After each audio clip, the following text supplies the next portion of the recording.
Bonjour à tous, aujourd'hui dans cette toute nouvelle vidéo Kobi, on va continuer notre petit tour de la gamme Afrika Korps de 2020 avec ce transport de troupes semi-chenillé, le SD KFZ 250. Il s'agit de la référence 2526, donc sortie en avril 2020. Donc ce set comporte 426 pièces et une minifig de soldats allemands. Donc c'est bien sûr dispo comme d'habitude chez toysandgo.com pour un tarif de 33,90 €. Donc c'est un tarif brut qui ne prend pas en compte évidemment tout ce qui est programme de fidélité et code de réduction. Et bien sûr, donc pour notre plus grand plaisir, c'est un set qui ne comprend aucun stickers. Donc on a bien sûr le logo Pad Printed qui apparaît sur la notice, et ça c'est plutôt cool. Donc la boîte est très classique dans l'ensemble, donc elle fait bien sûr partie de la gamme Historical Collection. Et donc on a ici en arrière-plan des palmiers et du sable qui rappellent donc que c'est un véhicule qui a été utilisé beaucoup en Afrique. Rien d'exceptionnel à l'arrière de la boîte, puisqu'on retrouve le véhicule en vue arrière, avec donc l'ensemble des descriptifs des armes et des fonctionnalités du véhicule. Et puis on a comme d'habitude une photo qui représente le modèle réel. A noter cependant qu'on a ici une belle typographie représentant une radio, donc on en détaillera un peu plus tard, mais c'est une pièce qui est vraiment plutôt sympa. Je vais faire juste une petite aparté au niveau de la notice.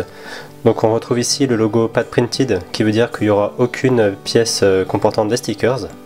Et donc à la différence d'une célèbre marque de briques danoise, ce que je voulais montrer c'est la partie clarté de notice.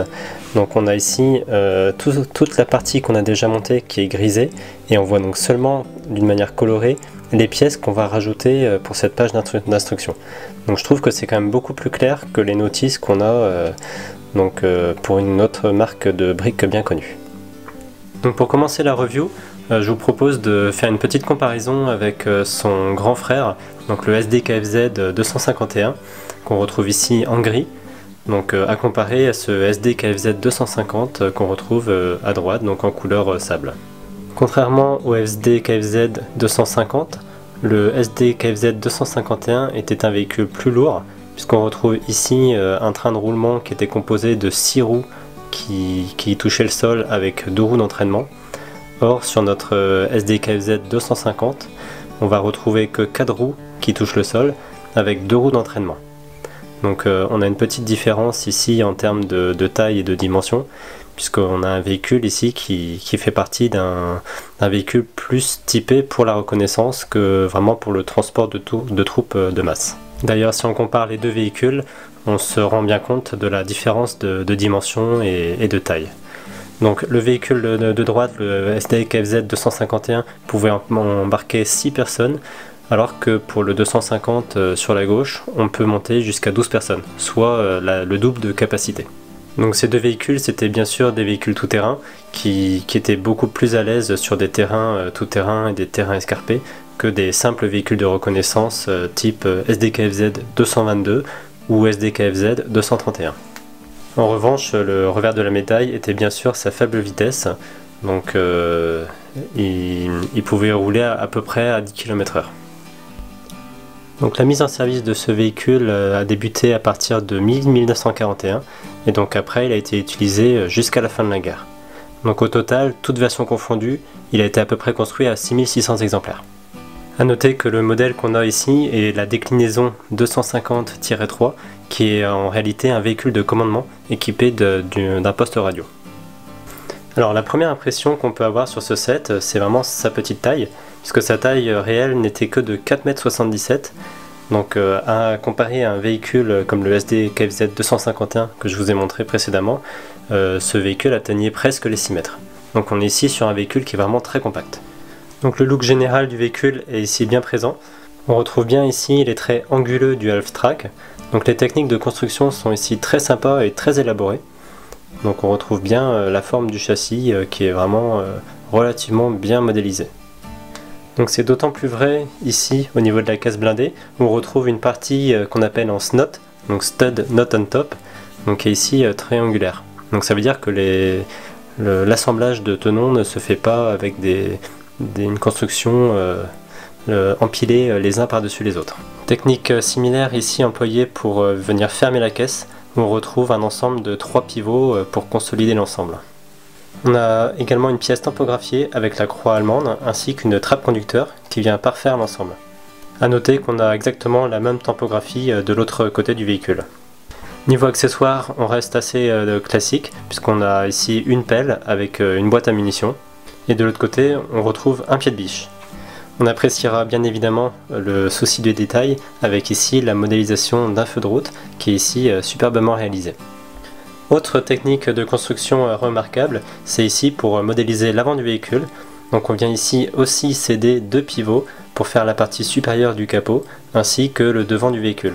Le tout vient se fixer avec un petit tenon qu'on retrouve ici, où on voit que ça bouge légèrement, donc qui est maintenu avec une pièce qu'on vient clipser ici par dessous. Donc au final je trouve que le résultat est vraiment très cohérent et très satisfaisant.